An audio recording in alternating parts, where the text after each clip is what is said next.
अल्हम्दुलिल्लाहि रब्बिल आलमीन वस्सलातु वस्सलामु अला अशरफिल अंबियाइ वल मुरसलीन व अला आलिहि व अस्हाबिहि व मन तबिअहुम बि इहसानिन इला यौमिद्दीन।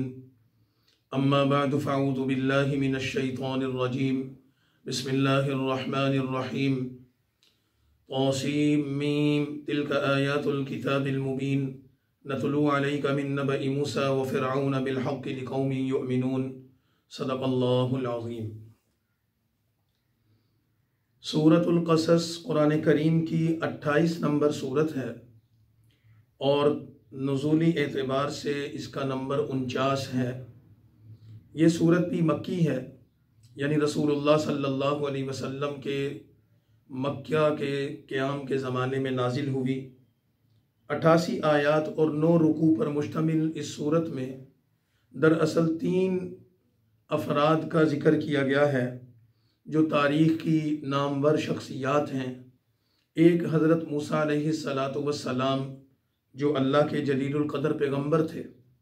दूसरा काफिर बादशाह फ़िरऔन जिसने हज़रत मूसा अलैहिस्सलातु वस्सलाम का मुकाबला किया और शिकस्त खाई। और तीसरा शख्स क़ारून है जो दर हकीकत हज़रत मूसा अलैहिस्सलातु वस्सलाम की कौम का बल्कि उनके कबीले और ख़ानदान का एक फ़र्द था और उसने हज़रत मूसा अलैहिस्सलातु वस्सलाम की तालीमात से इनकार किया और वो मुनाफिक ठहरा। उसका अंजाम क्या हुआ कुरान करीम की इस सूरत में तफसीलात ज़िक्र की गई हैं। चूँकि इस सूरत के आगाज़ ही से इसकी आयत नंबर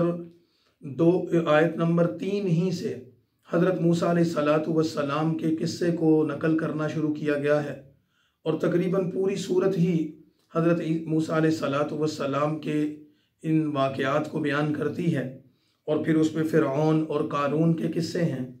इस वजह से इस सूरत को सूरतुल क़सस कहा जाता है। सूरत का आगाज़ हुरूफ़ मुक़त्तआत से किया गया, तासीम मीम, और फिर ये फरमाया कि ये एक किताब मुबीन की आयात हैं और इन आयात का एजाज़, इन आयात का मौजज़ा होना और इन आयात का अल्लाह की तरफ से नाजिल होना, इसमें कोई शक नहीं है। कुरान करीम की उन सूरतों का जिनका आगाज़ हुरूफ़ मुक़त्तआत से हुआ है वो कुरान करीम के एक इल्मी मौजूदे होने को ज़ाहिर करती हैं और कुफ़ार को चैलेंज करती हैं कि इस कुरान के इनकार करने की बजाय इस जैसा कुरान ला कर दिखाओ, और अगर तुम नहीं ला सकते और यकीनन नहीं ला सकते तो फिर तुम इस कुरान की इत्तिबा करो और इस पर ईमान लाओ। ये कुरान अल्लाह का कलाम है। हज़रत मूसा अलैहिस्सलाम और फ़िरऔन का किस्सा आयत नंबर 3 से शुरू किया गया कि ए नबी सल्लल्लाहु अलैहि वसल्लम नतलू अलैका मिन नबइ मूसा व फ़िरऔन, हम आपको मूसा और फ़िरऔन और उनकी कौम के हालात बयान करने वाले हैं और ये हक़ और सच बात है। और फिर आगाज़ ही में बता दिया कि किस्से की तफसीलात ये हैं कि इन्ना फ़िरऔन अला फ़िल अर्दि वजअल अहलहा शिआ, कि फ़िरऔन एक बादशाह था, उसने बनी इसराइल को अपना ग़ुलाम बना रखा था और ऐसा बदतरीन जुल्म करता कि उनके लड़कों को कत्ल कर देता और उनकी लड़कियों को बाकी रखता था। कुरान करीम ने ये बात बयान की है कि अल्लाह ताला ने इस चीज़ का इरादा किया कि वो बनी इसराइल पर रहम करते हुए फ़िरऔन के जुल्म से उनको नजात दें, और उसके लिए अल्लाह ताला ने ज़मीन पर उसकी हुकूमत को ख़त्म करने, उसको जुल्म व जबर की दास्तानों को मिटाने के लिए मूसा अलैहिस्सलाम को बनी इसराइल में पैदा किया। लेकिन मूसा अलैहिस्सलातु वस्सलाम की पैदाइश पर हालात ये थे कि बनी इसराइल में जो लड़का भी पैदा होता उसको कत्ल कर दिया जाता था। और रिवायात में इसका बैकग्राउंड या इसका पस मंज़र ये ज़िक्र किया गया है कि फ़िरऔन ने कोई ख्वाब देखा था या उसके कोई काहिनों ने किसी वजह से उसको ये इत्तला दी थी कि हमारे इल्म के मुताबिक बनी इसराइल में कोई बच्चा पैदा होगा जो बच्चा जवान होकर तेरी हुकूमत के इख्तिदार के ख़ात्मे का सबब बनेगा, तो उसकी तदबीर अभी से कर ले। तो फ़िरऔन के मुतकब्बिराना ज़हन ने यह फ़ैसला किया कि उस बच्चे को जो मेरे हुकूमत और इख्तिदार को ख़त्म करने का ज़रिया बनेगा, पैदा होते साथ ही कत्ल कर देना चाहिए। अब ये तो पता नहीं था कि वो किस घर में, किस माँ के घर पैदा होगा, तो उसने एक उमूमी हुक्म जारी कर दिया कि बनी इसराइल में आज के बाद जो लड़का भी पैदा हो उसको कत्ल कर दिया जाए। कुरान करीम ये बताता है कि फ़िरऔन के इस हुक्म पर अमल करते हुए फ़िरऔन के लाहो लश्कर ने, उसके कबीले वालों ने, किब्तियों ने हज़ारों बच्चों को इस वजह से कत्ल कर दिया कि फ़िरऔन का हुक्म था। लेकिन अल्लाह ताला फरमाते हैं वनुमक्किन लहुम फिल अर्द वनुरिय फ़िरऔन व हामान व जुनूदहुमा मिनहुम मा कानू यहज़रून, कि इनकी हालत ये थी कि फ़िरऔन, हामान और उसका लश्कर वो अपने तसल्लुत इक़्तिदार को कायम किए हुए थे, तकब्बुर के नशे में लोगों को जुल्म सितम करते हुए हुकूमत के मज़े लूट रहे थे। लेकिन अल्लाह ने हज़रत मूसा को पैदा किया और उनकी वालिदा पर अल्लाह ताला ने ये वही की, यानी उनके दिल में ये इल्का और इल्हाम किया कि इस बच्चे को फ़िरऔनियों के कत्ल से बचाने की तदबीर ये है कि आप इसको दरिया में डाल दें। हज़रत मूसा की वालिदा ने हज़रत मूसा को जो पैदा हुए नौमौलूद थे उनके कत्ल और जुल्म से बचाने के लिए इस उम्मीद पर दरिया में डाल दिया कि शायद ये बच्चा किसी तरह बच जाए। तो अल्लाह फरमाते हैं कि वो दरिया जिसकी मौजों में हज़रत मूसा अलैहिस्सलाम को एक लकड़ी के बक्से या तख्ते पर डालकर मौजों में डाला गया था, वो बहता हुआ दरिया में जा रहा था और वो दरिया फ़िरऔन के महल के सामने से गुजरता था। जब वो दरिया फ़िरऔन के महल के से गुजर रहा था और बहता था, तो मूसा अलैहिस्सलाम जिस लकड़ी के बक्से में डाले गए थे वो लकड़ी का तख्ता या बक्सा उस महल के सामने से गुजरा। तो मूसा अलैहिस्सलाम तो बच्चे थे, नौमौलूद थे। तो फ़िरऔन की बीवी आसिया, जिनके बारे में कुरान करीम ने ये बताया है कि वो नेक खातून थी और बाद में हज़रत मूसा पर ईमान भी लाईं और मुसलमान हुई, उन्होंने जब ये बक्सा देखा तो लोगों को कहा कि ये पकड़ कर लाओ, क्या चीज़ है। जब लेकर आए तो देखा गया कि उसके अंदर तो एक बच्चा है। तो कुछ लोगों ने कहा कि इस बच्चे को भी कत्ल कर दिया जाए, लेकिन फ़िरऔन की बीवी ने वक़ालत इम्राअतु फ़िरऔन कुर्रतु ऐनिन ली वलक, इसको कत्ल ना करो। उसकी वजह यह बताई गई कि उस फ़िरऔन की जो मुतकब्बिर भी था और अपने आप को खुदा और कहता था, अपनी औलाद कोई नहीं थी। तो आसिया ने, उसकी बीवी ने यह कहा कि इसको कत्ल ना करो, ए फ़िरऔन, ये मेरी और तेरी आंखों की ठंडक बनेगा, ला तक़्तुलूहु, इसको मारो नहीं, असा अन यनफ़अना औ नत्तख़िदहु वलदन वहुम ला यशऊरून, हमें उम्मीद है कि इस बच्चे को हम पालेंगे पोसेंगे तो ये हमारे बेटों की तरह हो जाएगा और हमारी ज़िंदगी में हमारा सहारा बन जाएगा। तो एक तरफ अल्लाह ने उस फ़िरऔन को, फ़िरऔन के घर में मूसा अलैहिस्सलाम को पहुंचा दिया और फ़िरऔन ही और उसकी बीवी ही मूसा की परवरिश करने लगे। दूसरी तरफ कुरान करीम ये बताता है कि मूसा अलैहिस्सलाम की वालिदा उनको नील की मौजों में डालकर एक माँ होने के नाते मुस्तरिब हुई, परेशान हुई, और उन्होंने मूसा की बहन को, अपनी बेटी को ये कहकर भेजा कि दरिया के किनारे चलती रहो और इस बक्से का पर नज़र रखो कि ये कहाँ जाता है और कौन इसको पकड़ता है। तो जब उनकी बहन ने ये देखा कि फ़िरऔन के पहरेकारों ने उनको उठाकर फ़िरऔन के महल में पहुँचा दिया, तो वो वहाँ पहुँची। तो वहाँ महल में एक सूरत हाल ये पेश थी कि बच्चे को दूध पिलाने वाली एक खातून की ज़रूरत थी। मुख्तलिफ़ ख़वातीन को बुलाया गया, मूसा अलैहिस्सलाम के सामने उनको लाया गया और मूसा को वो गोद में लेती थी, अपने सीने से दूध पिलाने की कोशिश करती थी, लेकिन अल्लाह ताला के हुक्म से मूसा किसी का दूध नहीं लेते थे। वह हर्रमना अलैहिल मराज़िय मिन क़ब्ल, अल्लाह ताला फरमाते हैं हमने मूसा पर हर औरत का दूध हराम कर दिया था। तो बिल आखिर वो परेशान हुए कि बच्चे को दूध पिलाने की क्या तदबीर करें। तो मूसा अलैहिस्सलाम की बहन वहाँ मौजूद थी, उन्होंने ये कहा कि मैं आपको एक मशवरा देती हूँ, एक खातून के बारे में मुझे इल्म है, अगर आप उनको बुला लें तो हो सकता है कि ये बच्चा उनका दूध पी ले। उन्होंने कहा कि बुला कर लाओ। तो वो हज़रत मूसा की बहन अपनी माँ को बुला कर लाई जो हज़रत मूसा की वालिदा थी। तो वो आईं, उन्होंने मूसा को गोद में लिया और जब उनके सीने में अपना दूध दिया, उनके मुंह में दूध दिया तो वो पीने लगे। तो इस तरीके से मूसा अलैहिस्सलाम की परवरिश और रिहाइश तो फ़िरऔन के घर उसकी निगरानी में होने लगी और उनकी जो निगहदाश्त थी और उनकी जो दूध पिलाने की जिम्मेदारी उनकी वालिदा को मिल गई। तो ये एक बेहतरीन इंतज़ाम अल्लाह ताला ने कर दिया। तो पहले रुकू में ये जिक्र किया। दूसरे रुकू में ये बात जिक्र की गई कि फ़िरऔन के हाथ जवान पाने वाले हज़रत मूसा अलैहिस्सलाम के साथ एक वाक़या पेश आया कि वो बाज़ार से गुज़र रहे थे कि एक शख्स जो फ़िरऔन के किब्ती कबीले से ताल्लुक़ रखता था और उसके लाहो लश्कर का फ़र्द था, वो बनी इसराइल के एक फ़र्द के साथ लड़ रहा था। हज़रत मूसा अलैहिस्सलाम ने देखा कि वो किब्ती जुल्म कर रहा है, उसको मना किया, वो बाज ना आया। मूसा अलैहिस्सलाम ने गुस्से में उसको एक घोंसा रसीद किया तो जब उसको मुक्का मारा तो वो उसकी लगने की वजह से मर गया। हज़रत मूसा अलैहिस्सलाम को ये अंदाज़ा नहीं था कि ये मर जाएगा।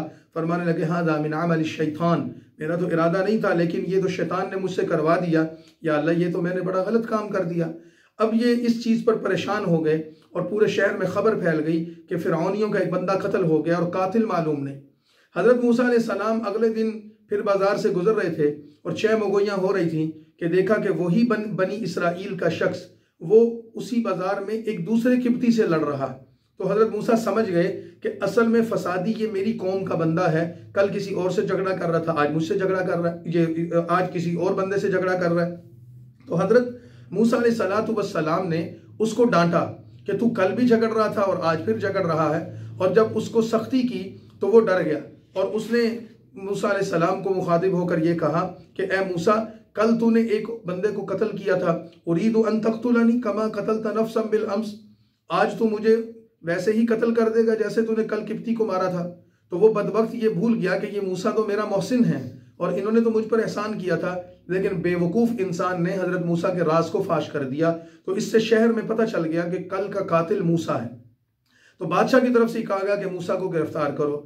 लोग ढूंढते फिरते थे तो अल्लाह ताला फरमाते हैं कि वजा रजुलुम मिन अक़सल मदीनति यसआ, एक नौजवान दौड़ता हुआ हज़रत मूसा के पास पहुंचा और आकर कहने लगा कि मूसा, बादशाह के दरबार से फरमान जारी हो चुका है, तुझे पकड़ा जाएगा और तुझे उसके बदले में कत्ल किया जाएगा।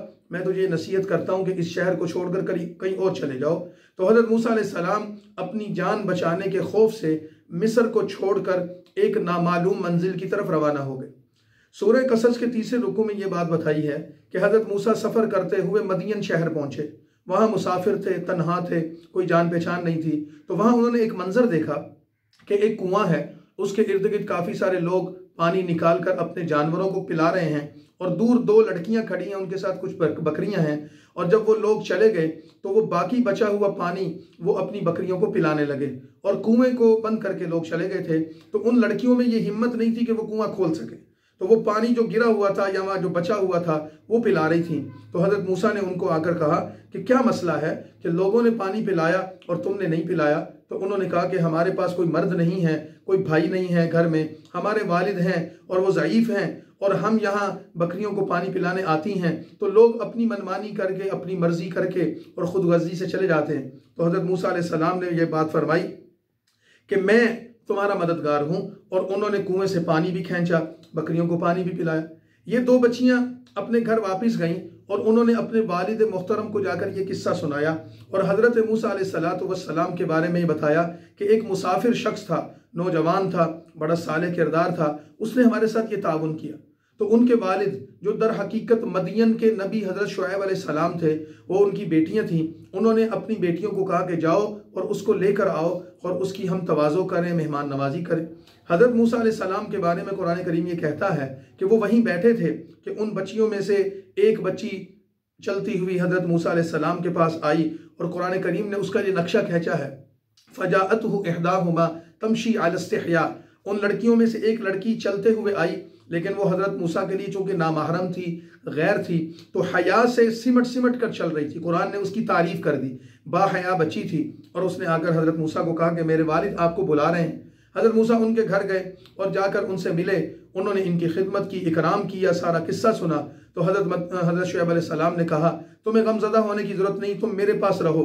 और हज़रत मूसा के जब किरदार, अखलाक और हुस्ने सूरत को देखा तो कहने लगे कि मैंने इस बात का इरादा कर लिया है कि उनके यहाँ का एहदबन तैया, कि मैं अपनी दोनों बेटियों में से एक बेटी का निकाह तुझसे कर दूं, लेकिन मेरी शर्त यह है कि तुम्हें कुछ साल मेरे पास यहाँ रहना होगा। हज़रत मूसा अलैहिस्सलाम ने उनकी इस शर्त को कबूल कर लिया और वहाँ खिदमत पर मामूर हो गए और यूँ हज़रत शुएब की बेटी से हज़रत मूसा का निकाह हो गया।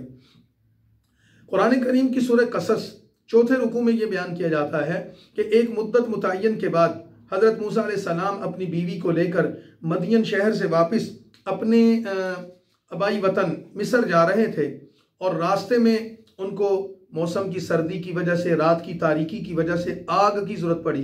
तो वो आग की तलाश में निकले तो कोहे तूर के करीब वादी मुक़द्दस में उन्हें एक आग का अलाव नज़र आया और जब वो वहाँ आग लेने के इरादे से गए तो जाकर पता चला कि ये तो आग नहीं है, ये तो अल्लाह का नूर है। और अल्लाह ताला की तरफ से उनको पुकारा गया कि ए मूसा, मैं तेरा रब हूँ, परवरदिगार हूँ, मेरी इबादत करना, किसी की इबादत ना करना। और उसके साथ ही अल्लाह ने हज़रत मूसा को वहाँ नबूवत अता की। और फिर हज़रत मूसा को दो मौजज़ात, एक असा का कि जो अज़दहा बन जाता था, एक यद बेज़ा का कि उनका हाथ सूरज की तरह रोशन हो जाता था। ये दो मौजज़ात अता करके फरमाया कि जाओ और जाकर फ़िरऔन को तुम दावत दो, समझाओ और उसको कुफ्र और शिर्क से मना करो, जुल्म और सितम से मना करो और बनी इसराइल को उसके जुल्म से आज़ाद करवाओ। हज़रत मूसा अलैहिस्सलाम ने दरख्वास्त की कि रब्बि इन्नी क़तलतु मिनहुम नफ्सन फ़अख़ाफ़ु अन यक़्तुलून, कि अल्लाह आपने मुझे ये जिम्मेदारी तफवीज़ कर दी, मैं इस पर अमल करूँगा, लेकिन मुझे एक डर है कि मिस्रियों का एक बंदा मेरे हाथ से कत्ल हो गया था और मैं वहाँ जाऊँ तो वो मुझे बदले में कत्ल कर दें। तो आप एक तो मेरे भाई हारून को, जो मुझसे ज़्यादा फसीहुल लिसान हैं, आप मेरे साथ मेरी मुआवनत में ये मनसब उनको भी अता कर दें। तो अल्लाह ताला ने हज़रत मूसा अलैहिस्सलाम के भाई हज़रत हारून को भी नबूवत दे दी और ये फरमाया कि तुम्हें उनसे डरने या तुम्हें उनसे खौफजदा होने की ज़रूरत नहीं, मैं तुम्हारे साथ हूँ, तुम्हारा मददगार हूँ, जाओ। चौथे रुकू में हज़रत मूसा अलैहिस्सलाम का फ़िरऔन के दरबार में आना, उसको दावत देना, उसको अपने मौजज़ात दिखाना और अल्लाह की ज़ात का तारुफ़ करवाना, ये सारी चीज़ें जिक्र की गई। और जवाब में फ़िरऔन ने हज़रत मूसा अलैहिस्सलाम का मजाक उड़ाया, हज़रत मूसा अलैहिस्सलाम का इस्तेहज़ा किया और ये बात कही कि ए हामान, जो कि फ़िरऔन का एक वज़ीर था, कि ये मूसा जिस रब की बात करता है कि वो आसमान पर है, मैं तो ऐसे किसी रब को नहीं जानता। फ़जअल्ली सरहन लअल्ली अत्तलिउ इला इलाही मूसा, कि एक महल खड़ा कर, एक बड़ी बिल्डिंग बना, कोई मीनारा बना, ऊंचा सारा उसकी छत हो और मैं उस छत पर जाकर ज़रा आसमान के करीब हो जाऊं और मैं देखूं कि मूसा का रब नाउज़ुबिल्लाह कहाँ है। तो ये उसका इस्तेहज़ा, उसका तकब्बुर और उसकी इंतहाई बदनीयती थी जो हज़रत मूसा से वो अल्लाह की ज़ात के बारे में करने लगा और कहने लगा लअज़ुन्नुहु मिनल काज़िबीन, मेरा गुमान तो ये है कि ये मूसा झूठ बोल रहा है, खुदा तो मैं हूँ, माबूद तो मैं हूँ, मुझे सजदा करो, मेरी इबादत करो, मेरी बात मानो। तो अल्लाह ताला फरमाते हैं वस्तकबरा हुआ वजुनूदुहु फिल अर्दि बिग़ैरिल हक़, मूसा अलैहिस्सलाम के मुकाबले पर आने वाला ये फ़िरऔन अपने तकब्बुर, अपने लश्कर की कुव्वत और ताकत के नशे में वो अल्लाह का बागी और उसका दुश्मन बन गया था। तो फिर क्या हुआ, फ़अख़ज़नाहु वजुनूदहु फ़नबज़नाहुम फ़िल यम, तो उसका अंजाम ये हुआ कि अल्लाह ताला ने हज़रत मूसा अलैहिस्सलातु वस्सलाम के दुश्मन को और खुदा के दुश्मन को दरिया में गर्क करके उसको निशान इबरत बना दिया और दुनिया में उस पर लानत हुई और आखिरत में उस पर लानत हुई। दुनिया में भी इबरत का निशान बन गया और आज भी उसकी लाश पड़ी है और क़यामत के दिन भी अल्लाह ताला के अजाब में मुब्तला किया जाएगा। 4 रुकू में आयत नंबर 42 तक इस किस्से को नकल करके फिर आगे कलाम हज़रत मूसा अलैहिस्सलाम के इसी किस्से के तसलसल में ये बात फरमाता है कि हज़रत मूसा अलैहिस्सलाम के किस्से में बस्ती वालों के लिए यानी अहले मक्का के लिए सबक है कि मुख्तलिफ आयात में अहले मक्का को तंबीह की गई और अहले ईमान को मुतवज्जे किया गया कि तुम ईमान लाओ और उन ईमान लाने वालों की तारीफ़ की गई। फिर मुशरिकीन की जहालतों और उनकी हमाकतों का जिक्र किया गया और उसके साथ ही अगले रुकू में इस दुनिया के फ़ानी होने, मालो दौलत के नफ़ा बख्श ना होने और आखिरत के हमेशा की ज़िंदगी के बारे में मुतवज्जे करते हुए रसूलुल्लाह सल्लल्लाहु अलैहि वसल्लम को ये बताया गया, आप इनको दावत देते रहें, लेकिन ये याद रखें इन्नका ला तहदी मन अहबब्ता वलाकिन्नल्लाह यहदी मन यशा, हिदायत आपके इख्तियार में नहीं है, दावत देना आपके इख्तियार में है। आप किसी को ज़बरदस्ती ना मुसलमान कर सकते हैं, ना किसी को कुफर से निकाल सकते हैं, वो तो अल्लाह इनके दिलों के हाल को, इनकी तलब को देखेगा और फिर ही अल्लाह इन पर करम करेगा, लेकिन आप अपनी जिम्मेदारी को अदा करते रहें। ये सारी चीज़ें जिक्र करने के बाद फिर क़यामत के मनाजिर बयान किए गए, अल्लाह ताला की तख्लीक और उसकी कुदरत और उसके इख्तियारात का बयान किया गया और साथ ये बात फरमाई गई कि अल्लाह ताला ने ज़मीन और आसमान, दिन और रात का निज़ाम कैसे कायम किया है, इस पर गौर करो। जैसे दिन आता है तो रात चली जाती है, रात की चादर फैलती है तो दिन की रोशनी ख़त्म हो जाती है, चाँद सूरज और सितारे ये सब कुछ ये अल्लाह का निज़ाम है। जैसे अल्लाह इस तरह तगय्युर और तब्दीली कर रहा है, ऐसे अल्लाह क़यामत कायम करेगा, मुर्दों को ज़िंदा करेगा। लिहाजा तुम्हें ये पुकार दी जा रही है कि अल्लाह ताला की सदा को सुनो और उसके नबी की बातों पर ईमान लाओ। सूरह कसस के इख्तिताम पर उसकी जो रुकू नंबर 8 है उसमें मूसा अलैहिस्सलातु वस्सलाम की उम्मत के एक फ़र्द कारून का जिक्र किया गया। कारून कौन था? अपने ज़माने का ही नहीं बल्कि दुनिया का अमीर तरीन इंसान था। आज भी मुहावरतन कारून के ख़जानों की मिसाल दी जाती है। वो अपने हस्ब नसब के एतबार से हज़रत मूसा अलैहिस्सलाम का करीबी रिश्तेदार था और बाज़ उलमा ने यह फरमाया कि वो हज़रत मूसा का चचा ज़ाद था और अपने वक्त का शायद तारीख इंसानी का बड़ा सरमायादार, कि जिसके पास इतने खजाने थे कि उसके खजानों की चाबियां ऊंटों पर लादी जाती थी और ऊंट लेकर जाते थे, इतना सोना चांदी जवाहरात का मालिक था। कारून अपनी दौलत के तकब्बुर में, नशे में इतना मस्त था कि उसने सखावत करना छोड़ दी, बखील बन गया, सदका नहीं देता था, ज़कात नहीं देता था। तो अल्लाह ताला के नबी हज़रत मूसा ने उसको मुतवज्जे किया कि जो माल तुझे अल्लाह ने दिया है, इस माल को अल्लाह के रास्ते में भी खर्च कर। तो उसने जवाब में ये कहा, इन्नमा ऊतीतुहु अला इल्मिन इंदी, मुझे ये माल खुदा ने नहीं दिया, मैंने ये अपनी तिजारत के हुनर से, अपनी सलाहियतों से कमाया है और अपनी समझदारी से जमा किया है। लोग उसकी मालदारी पर ताज्जुब करते और हसरत करते कि कितना मालदार है, कितने खजानों का मालिक है और कितना अमीर कबीर है, काश हमारे पास भी ये माल होता। अल्लाह ताला फरमाते हैं कि ये सारा का सारा मंजर कौम देखती थी, हसरत करती थी, लेकिन फिरऔन का हारून जो अल्लाह के नबी मूसा का रिश्तेदार होने के बावजूद वो उनकी दावत से महरूम रहा, उसने उनकी दावत को कबूल ना किया और वो अपनी बदबख्ती पर उतर आया और उसके नतीजे में अल्लाह ने उस कारून को उसके महल समेत, उसके खजानों समेत जमीन में दंसा कर उसको निशान इबरत बना दिया। लोग रात को सोए तो बातें कर रहे थे, कितना बड़ा महल, कितना खजाना, कितना अमीर कबीर, और सुबह उठे तो वहां नामो निशान भी नहीं था, हर चीज जमीन में धंस चुकी थी, नेस्त नाबूद हो चुकी थी। तो अल्लाह ताला फरमाते हैं कि जब लोग उठे तो फिर अब हसरत करने की बजाय उससे इबरत हासिल कर रहे थे कि शुक्र है हमारे पास ये खजाना और माल मौजूद नहीं था। ये सारा किस्सा नकल करके अल्लाह ताला ने मालदारों को मुतवज्जे कर दिया कि देखो अल्लाह ने जो तुम्हें माल दौलत सरमाया दिया है, इस पर इतराओ मत, तकब्बुर न करो, फ़ख्र और गुरूर न करो, इसको नाजायज़ कामों में इस्तेमाल न करो, बल्कि इस मालो दौलत को अल्लाह के रास्ते में खर्च करो, सखावत करो, बुखल न करो, मखलूक खुदा की खिदमत करो, तो तुम्हारे ख़जानों में, तुम्हारे मालो दौलत में तरक्की होगी, वरना कारून का अंजाम याद रखो। और फिर कारून के वाक़या के इख्तिताम पर कुरान करीम एक ऐसी नसीहत करता है कि जो हर इंसान को अपने पल्ले बांध लेनी चाहिए। फरमाया कि तिल्का दारुल आखिरतु नजअलुहा लिल्लज़ीना ला युरीदूना उलुवन फिल अर्दि वला फसादा, कि आखिरत का घर हमने उन लोगों के लिए तैयार कर रखा है जो मुल्क में बड़ा बनने और फसाद का इरादा नहीं रखते, और असल हकीकी और अच्छा अंजाम तो वो परहेजगारों के लिए है। लेकिन जो बद परहेजी करने वाले, बद किरदारी, बद आमाली करने वाले वो अमीर कबीर बादशाह, वो तमाम के तमाम लोग, उनका अंजाम इंतहाई इबरतनाक है। क्यों कि अल्लाह के सिवा हर चीज़ फना होने वाली है। इनका हुकूमत, इनका इख्तिदार, इनकी दौलत वो भी बाकी नहीं रहेगी। अगर फिरऔन बाकी नहीं रहा, हामान बाकी नहीं रहा, कारून बाकी नहीं रहा, तो तुम भी बाकी नहीं रहोगे। तो अल्लाह के अलावा हर चीज़ को फना है, लिहाजा उस अल्लाह को पुकारो, उसके अलावा किसी को न पुकारो। इन कलिमात पर इस सूरत का इख्तिताम कर दिया गया। अगली सूरत सूरतुल अनकबूत है। सूरत अनकबूत ये भी मक्की सूरत है। कुरान करीम में इसका नंबर 29 है और नुज़ूली एतबार से इसका नंबर 85 है। इसमें 69 आयात और 7 रुकू हैं। मुख्तसर सूरत है। इस सूरत को अनकबूत इस वजह से कहा जाता है कि अनकबूत में मकड़ी का जिक्र किया गया है। कुरान करीम ये बताता है कि देखो अल्लाह की मखलूकात में मकड़ी एक ऐसा जानदार है कि जो अनकबूत यानी कि वो मकड़ी अपना घर बनाता है। और आप देखते हैं कि मकड़ी का जो जाला होता है देखने में कितना पेचीदा, कितना उलझा हुआ, कितनी मेहनत से तैयार होता है, लेकिन दुनिया में जितने जानदारों के हैवानात के घर हैं उनमें सबसे नापायदार, सबसे नकम्मा और सबसे कमज़ोर घर वो अनकबूत का है, मकड़ी का है। ना वो मौसम बर्दाश्त करता है, ना वो पानी बर्दाश्त करता है, ना वो हवा बर्दाश्त करता है।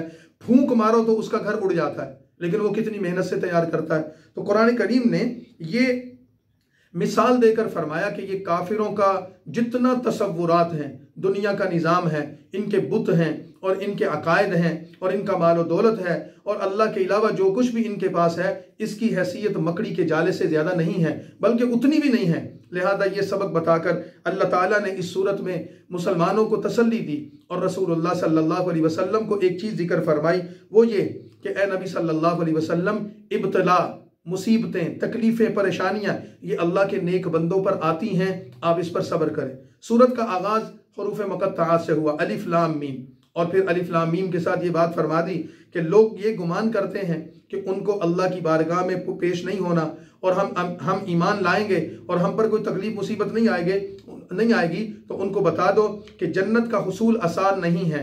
जो जन्नत के रास्ते पर चलना चाहता है, ईमान वालों को ये बताओ कि अल्लाह की सुन्नत रही है कि अल्लाह ताला की तरफ से आजमाइशें, इम्तिहानात, तकलीफ़ें, परेशानियाँ अल्लाह के बरगुज़ीदा बंदों पर आती हैं। मिसाल के तौर पर अल्लाह के बंदों में सबसे बरगुज़ीदा लोग अल्लाह के नबी हैं, सबसे मुकर्रब लोग अल्लाह के नबी हैं, और सबसे ज़्यादा तकलीफ़ें भी अल्लाह के नबियों पर आती हैं। तो फरमाया कि देखो हजूर सल्लल्लाहु अलैहि वसल्लम की अपनी ज़िंदगी पर ही गौर कर लो कि रसूलुल्लाह सल्लल्लाहु अलैहि वसल्लम अल्लाह के सबसे मुकर्रब बंदे, अल्लाह के नबियों में सबसे बड़े नबी, सरदार हैं नबियों के, लेकिन अल्लाह ताला की तरफ से उन पर कितने मसाइब आए, कितने इम्तिहानात आए। तो फरमाया कि ये जो जन्नत का रास्ता है ये इतना आसान रास्ता नहीं है, इसमें आजमाइशें हैं, इसमें तकलीफ़ें हैं, इसमें परेशानियां हैं, ये तुमने बर्दाश्त करनी है। और अंजाम कार क्या होगा? अंजाम कार ये होगा कि दुनिया में काफिर हक वालों की तकलीफ़ों, मुसीबतों, तंगियों, परेशानियों को देखकर हंसते हैं और कहते हैं कि देखो ये मरे हुए लोग, देखो ये मिटे हुए लोग, देखो इनके पल्ले कुछ नहीं। लेकिन दर हकीकत कामयाबी ऐसे ही लोगों का मुकद्दर बनती है। और फिर इस सूरत में, जिसका इब्तदाई हिस्सा 20वें पारे के आखिर में है, अनकबूत का जिक्र करते हुए फरमा दिया कि मुसलमानों की या ईमान वालों की तकलीफ़ों, मुसीबतों और परेशानियों को देखकर किसी को तकब्बुर या फ़ख्र में मुब्तला नहीं होना चाहिए, बल्कि याद रखना चाहिए कि ये सारी की सारी इनकी कोशिशें, इनके लाहो लश्कर और इनके अकायद और नज़रियात और इनका माल और दौलत, ये अल्लाह ताला के नज़दीक उस अनकबूत यानी मकड़ी के जाले की तरह है। जैसे उसका जाला, उसका घर इंतहाई कमज़ोर होता है, उसको किसी चीज़ से नहीं बचा सकता, तो फिर तुम्हारा ये सारा कुछ निज़ाम भी अल्लाह के नज़दीक इससे ज़्यादा हैसियत नहीं रखता।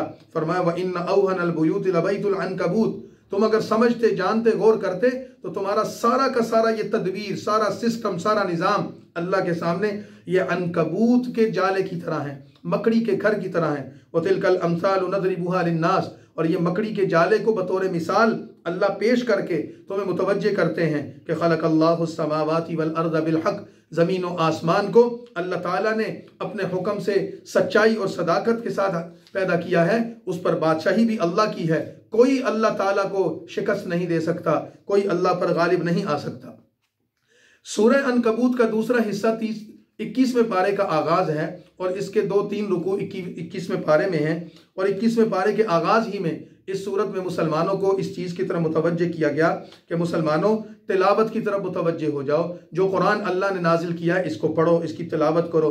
इसी तरह नमाज की पाबंदी करो, और नमाज के फ़वाइद में से एक फ़ायदा ये बताया, इन्नस्सलात तन्हा अनिल फ़हशाइ वल मुनकर, कि जब तुम नमाज अदा करते हो ये तुम्हें फहाशी से रोकती है, मुनकरात से रोकती है, बुराइयों से बचाती है और अल्लाह की याद की तरफ मुतवज्जे करती है। इसके साथ ही उसके शराइत और आदाब का लिहाज रखने की जो तलकीन की गई, और फरमाया कि नमाज को उसकी सिफ़ात के साथ अदा करो। उसकी सिफ़ात की अदायगी में जो बड़ी चीज़ें बताई, उसमें एक चीज़ ये बताई कि उसके अंदर इखलास होना चाहिए कि अल्लाह के लिए अदा कर रहा हूँ, उसके अलावा किसी के लिए अदा नहीं कर रहा। खशियत होनी चाहिए कि अल्लाह ताला से डर कर नमाज अदा करे कि ये मुझे बुराइयों से रोकेगी। और इसके साथ ही उसमें अल्लाह का जिक्र है कि ये कुरान की शक्ल में जो उसमें तिलावत की जाती है, तो इसमें हम कुरान के ज़रिए अल्लाह की तिलावत करके, कुरान की तिलावत के ज़रिए अल्लाह को याद करते हैं। तो हकीकत में जिस नमाज में इखलास नहीं है, जिसमें खशियत नहीं है, जिसमें जिक्र नहीं है, वो नमाज नहीं है। लिहाजा हमें अपनी नमाजों का भी जायज़ा देना चाहिए। और फिर ये बात भी बता दी कि अपनी ज़िंदगी को नमाज से अलग ना करो। अपनी इनफरादी, माशरती, इज्तिमाई, तिजारती, सियासी और अखलाकी ज़िंदगी को जहाँ भी तुम मसरूफ़ हो, तुम उसको नमाज से मुज़य्यन करो। नमाज एक ऐसा अमल है कि जो तुम्हारे हर ज़िंदगी के शोबे में, ज़िंदगी के हर अमल में बरकत पैदा कर देगा।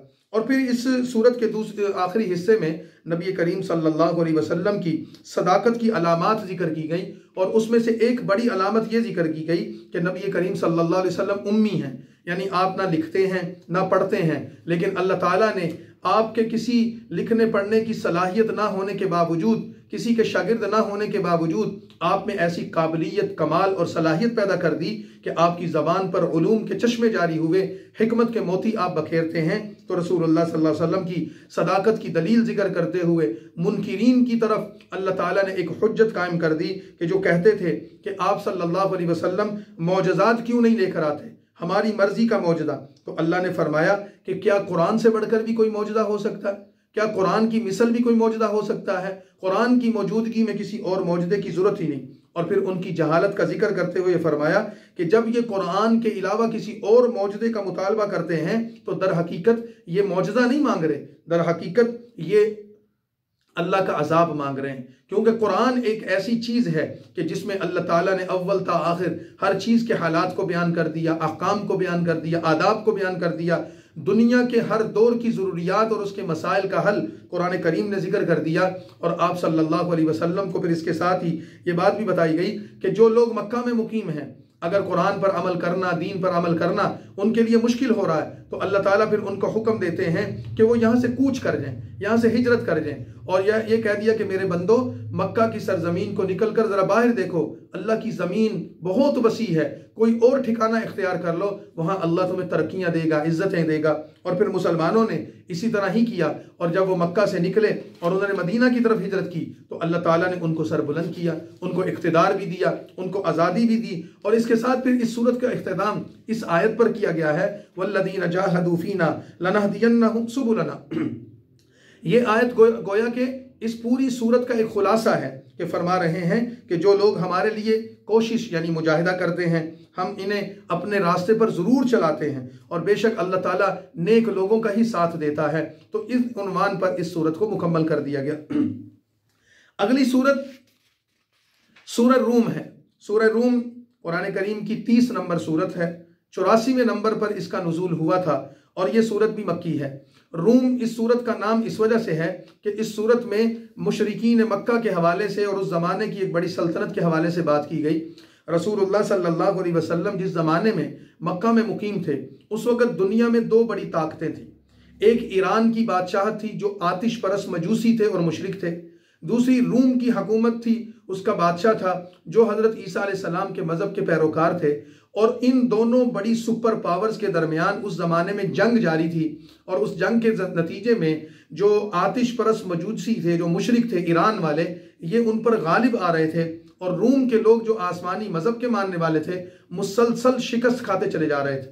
तो मक्का के मुशरिकों की हमदर्दियाँ अपने हम मज़हब होने की वजह से वो आतिश परस्तों के साथ थी और मुसलमानों की हमदर्दियाँ आसमानी मज़हब की मुनासबत से ईसाइयों के साथ। तो मक्का के मुशरिक ये कहते थे कि जिस तरह आतिश परस्तों ने यानी ईरान के लोगों ने रूम के लोगों को शिकस्त दे दी है, इसी तरह हम इनको भी शिकस्त देकर इनके नामो निशान को मिटा देंगे। तो इस सूरत में जो 60 आयत और 6 रुकू पर मुश्तमिल है, अल्लाह ताला ने आयत नंबर 3 में एक पेशन गोई फरमाई। और कुरान की ये एक ऐसी पेशन गोई है कि रसूलुल्लाह सल्लल्लाहु अलैहि वसल्लम के सारे मौजज़ात और सारी तालीमात और सारे दलाइल को एक तरफ रख दिया जाए, सिर्फ इस एक पेशन गोई को ही बुनियाद बनाया जाए, तो ये आपकी नबूवत की, सदाकत की, आपके हक और सच होने की दलील है। एक ऐसे वक्त में कि जब रूम के लोग शिकस्त खा चुके थे, उनका इख्तिदार चराग सहरी हो चुका था, ख़त्म होने वाला था और ईरान का बादशाह उन पर मुसल्लत हो चुका था, उस ज़माने में कुरान ने यह पेशन गोई की कि गुलिबतुर रूम, अगरचे आज के ज़माने में रूम के लोग गालिब आ गए, मगलूब हो गए हैं, लेकिन वो गालिब आएंगे और अल्लाह ताला मजूसियों को, आतिश परस्तों को शिकस्त देगा। और फी बिज़अ सिनीन फरमाया कि 9 साल में जंग का पांसा पलट जाएगा और सारा का सारा मैदान का नक्शा तब्दील हो जाएगा। अब जब ये सूरत नाजिल हुई और इसने पेशन गोई की तो काफिरों ने मुसलमानों का खूब मजाक उड़ाया कि देखो ये अपनी कैसी तदबीरें करते हैं, अजीबोगरीब बातें करते हैं, अब ये पेशन गोइयाँ भी करने लगे हैं। लेकिन उस वक़्त तो मुसलमानों को मजाक सहना पड़ा, बर्दाश्त करना पड़ा। लेकिन कुरान करीम ये कहता है कि 9 साल के अंदर अंदर अल्लाह ताला ने अपनी इस पेशन गोई को ऐसे पूरा करके दिखाया कि अगरचे मुसलमान मक्का से मदीना हिजरत कर चुके थे, लेकिन वहाँ पर जाकर ये खबर पहुँची कि मक्का के लोगों को शिकस्त का सामना है, यानी खिफ़त का सामना है। रूम के लोग दोबारा गालिब आ गए और ईरान के लोगों को शिकस्त हो गई।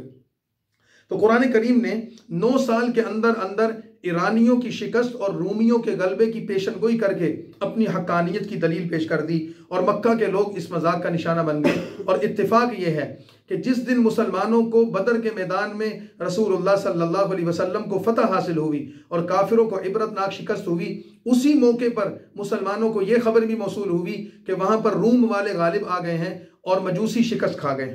तो ये अल्लाह ताला ने अपने नबी सल्लल्लाहु अलैहि वसल्लम की ज़बान पर जारी होने वाली इन आयात के ज़रिए उनकी सदाकत को बयान किया, उनकी पेशनगोई को सच्चा साबित कर दिखाया। फिर इस सूरत के आगाज़ ही में अल्लाह की कुदरत की निशानियों का जिक्र है। अल्लाह ने ज़मीन और आसमान के निज़ाम को कायम किया और फिर अल्लाह ताला ने ये बात फरमाई कि अल्लाह ताला के सामने दो जमातें हैं, एक हिज़्बुर रहमान है, एक हिज़्बुश शैतान है। सूरह रूम में उसूल ये बताया कि जो रहमान के लश्कर हैं वो हमेशा गालिब रहेंगे और जो शैतान के लश्कर हैं वो हमेशा मगलूब रहेंगे। शर्त क्या है कि रहमान के बंदे रहमान के हुक्मों पर चलें और रहमान के हुक्म से बगावत न करें। और फिर अल्लाह ताला ने इस आयत में अल्लाह के वजूद और उसकी अज़मत के मुख्तलिफ दलाइल जिक्र किए। उन दलाइल की तफसील यहाँ ये जिक्र की गई कि अल्लाह ताला ने बड़ी आयात में ये चीज़ जिक्र की कि वमिन आयाति ही अन खलक़लकुम, अल्लाह की कुदरत को पहचानो। मिसाल के तौर पर अल्लाह की कुदरत एक ये है कि वो एक चीज़ की ज़िद से दूसरी चीज़ को पैदा करता है। मिसाल के तौर पर अंडा मुर्दा है, अल्लाह उसमें से मुर्गी का बच्चा जिंदा निकाल देता है। मिसाल के तौर पर पानी का नुतफ़ा जो रहम मादर में जाता है वो मुर्दा है, अल्लाह उससे जिंदा बच्चा पैदा कर देता है। इसी तरह दूसरी चीज़ ये बताई कि अल्लाह ताला ने इंसान को बेजान मट्टी से पैदा किया। इसी तरह इंसान से मुराद हज़रत आदम अलैहिस्सलाम जो तख्लीक किए गए उनमें अल्लाह ताला ने कैसी सलाहियत कमालात पैदा किए। इसी तरह इंसान की जिस्मानी ज़रूरियात और इंसान की ग़ज़ा और दवाओं का सारा निज़ाम मट्टी से है। फिर मियाँ बीवी के रिश्ते के बारे में बताया कि अल्लाह की निशानियों में से एक निशानी है, दोनों एक दूसरे के लिए अनजान और गैर होते हैं, लेकिन इस रिश्ते की वजह से उनके दरमियान मुअद्दत और मोहब्बत और आपस में कैसा सलूक पैदा हो जाता है। अर्ज़ व समा की मिसाल देते हुए फरमाया कि ज़मीन और आसमान और उसके अंदर जो कुछ भी है ये अल्लाह ताला का पैदा करदा है। अगर तुम इस पर गौर करो तो तुम्हें पता चलेगा अल्लाह ने इसमें कैसे दरख्त, पहाड़, फूल, पत्ते, जमादात, नबादात और हैवान, जानवर क्या कुछ पैदा कर दिया। नदियां हैं, नाले हैं, पानी के चश्मे हैं और फिर उसके साथ साथ ज़मीन के अंदर, ज़मीन के ऊपर, फ़िज़ाओं में, खलाओं में क्या कुछ अल्लाह ने पैदा किया। ये तमाम की तमाम चीज़ें पैदा कर दी अल्लाह ताला ने। इसी तरह फिर बिजली चमकती है, बारिश बरसती है, आसमान पर बादल गरजते हैं और हवाएं चलती हैं। ये सारा का सारा निज़ाम किसका है? अल्लाह ताला का निज़ाम है। तो अल्लाह की कुदरत की निशानियों को जिक्र करके फरमा दिया जैसे ये सब कुछ अल्लाह ने कायम किया और हक और सच है, इसी तरह अल्लाह ताला ये बताते हैं कि अहले हक हमेशा गालिब रहेंगे और बातिल वाले हमेशा मगलूब रहेंगे।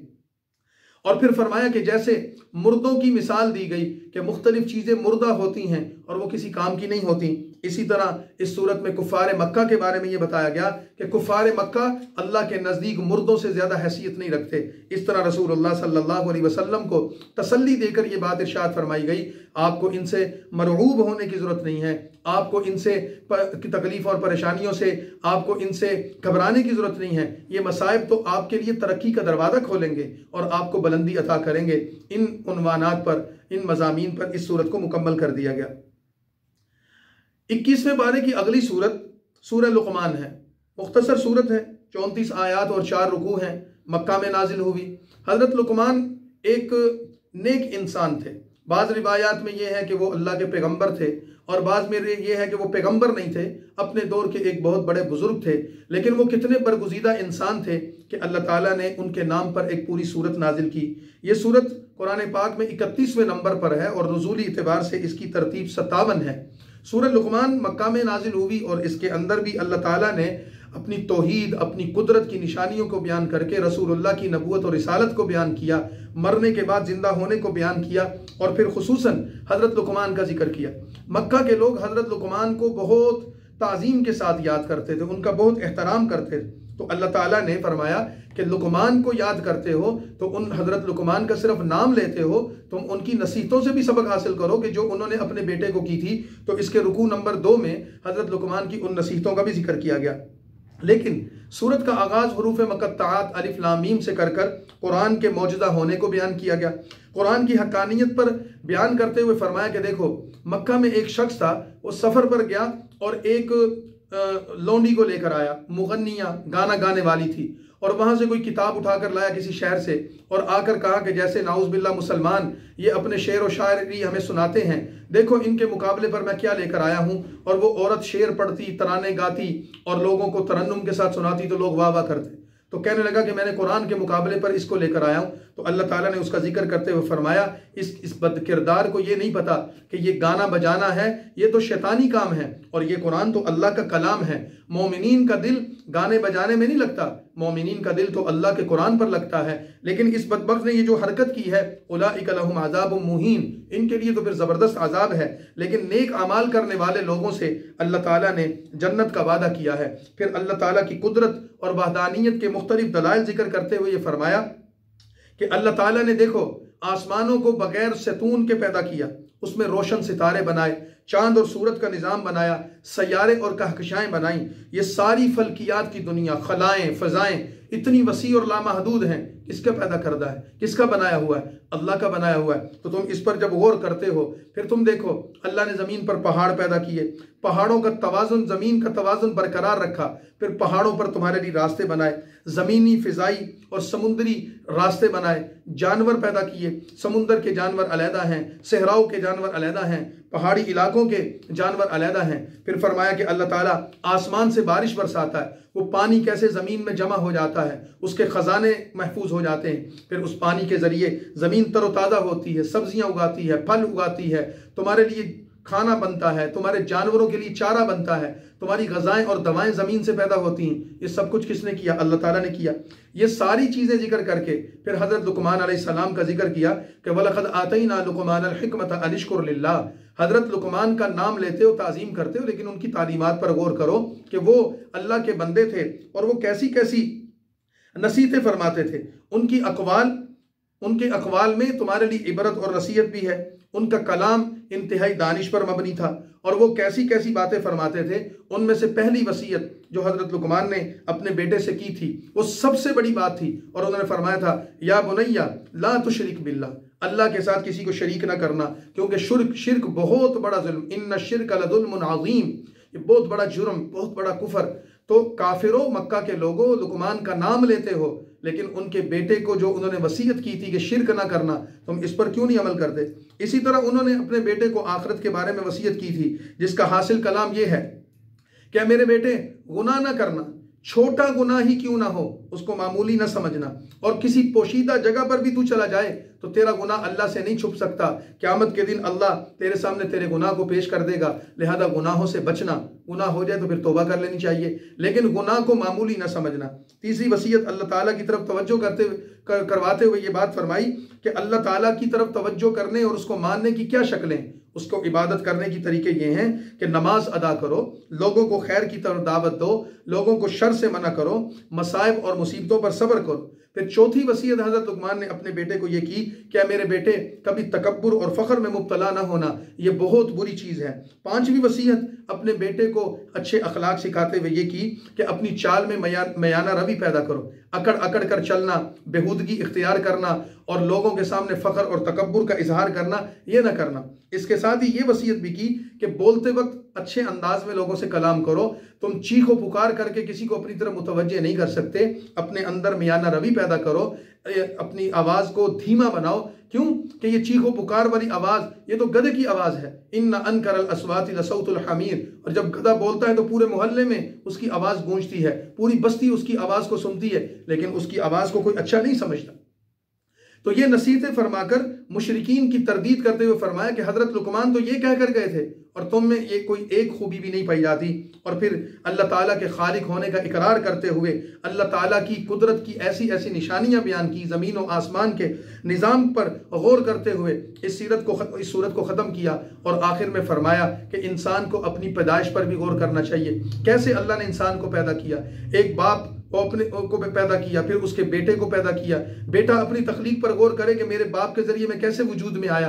ये सारी चीज़ें जिक्र करके फरमाया आखिर में इन्नल्लाह इंदहु इल्मुस्साअ। सूरत का इख्तिताम ये कहता है कि 5 चीज़ों का इल्म अल्लाह ने अपने पास रखा है, इसका इल्म अल्लाह ने किसी को नहीं दिया। सबसे पहली चीज़, काफिर कहते थे क़यामत कब आएगी, कौन सी तारीख है, कौन सा वक्त है?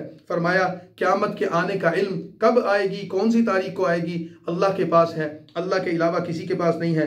बारिश कहाँ होगी, कितनी मिकदार में होगी, बादल कहाँ से आएंगे, ये अल्लाह जानता है, किसी के पास इसका इल्म नहीं है।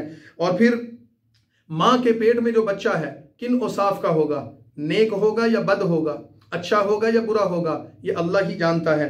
और फिर इंसान कल क्या करेगा, उसका आने वाला वक्त कैसा होगा, उसके अमाल क्या होंगे और इंसान की अमली ज़िंदगी क्या होगी, इसका इल्म अल्लाह के पास है।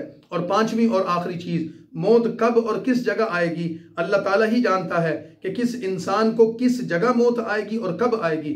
इन 5 चीज़ों का इल्म अल्लाह ने अपने पास रखा है, क्योंकि अल्लाह अलीम और ख़बीर ज़ात है। ये सूरत मुकम्मल हो गई। अगली सूरत सूरतुस सजदा है। ये सूरत हरूफ मुक़त्तआत से शुरू होती है। कुरान करीम में इसका नंबर 32 है, नुज़ूली इतिबार से इसका नंबर 75 है और हरूफ मुक़त्तआत से शुरू होने वाली ये 3 रुकू की मुख्तसर सूरत है और इसमें 30 आयात हैं। और इस सूरत को सजदा इस वजह से कहते हैं कि इस सूरत में चूँकि ये हरूफ मुक़त्तआत से शुरू होने वाली सूरतों में वो सूरत है अलिफ लाम मीम, जिसके अंदर सजदा आया है, इस वजह से इसको सूरतुस सजदा, अलिफ लाम मीम सजदा भी कहा जाता है। इस सूरत में ईमान वालों की तारीफ की गई है। ईमान वालों की तारीफ की करते हुए ये बात फरमाई गई है कि जब इन्हें नसीहत की जाती है तो वो सजदे में गिर जाते हैं। और इस खुसूसियत ही की वजह से कि ईमान वाले अल्लाह को सजदा करते हैं, इस सूरत को सूरतुस सजदा कहा गया है। सूरत का आगाज़ कुरान की हकानियत से किया गया है कि कुरान अपना एक एजाज़ रखता है, इसमें सदाकत के रोशन दलाइल हैं और ये इंसानी कलाम की तरह नहीं है, ये अल्लाह का कलाम है। लेकिन इन तमाम औसाफ के बावजूद कुफ़ार मक्का नबी करीम सल्लल्लाहु अलैहि वसल्लम पर यह तोहमत लगाते थे कि कुरान नाउज़ुबिल्लाह इन्होंने खुद घड़ लिया है, इसकी तरदीद कर दी गई। नंबर 2, इस सूरत के अंदर कुदरत के दलाइल हैं कि ये सूरत अल्लाह की वहदानियत और उसकी कुदरत के दलाइल को बयान करती है।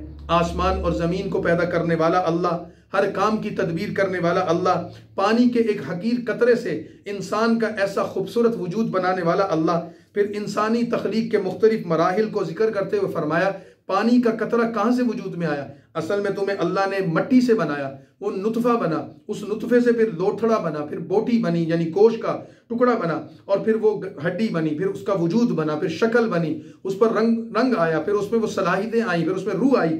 ये सारी की सारी जो मुतनासिब इंसानी शख्सियत अल्लाह ने बनाई है, मोतदिल बनाई है, खूबसूरत बनाई है, तो ये सारा अल्लाह की कुदरत को बयान करता है। फिर इस सूरत में अल्लाह के नाफरमान लोगों का हाल बयान किया गया।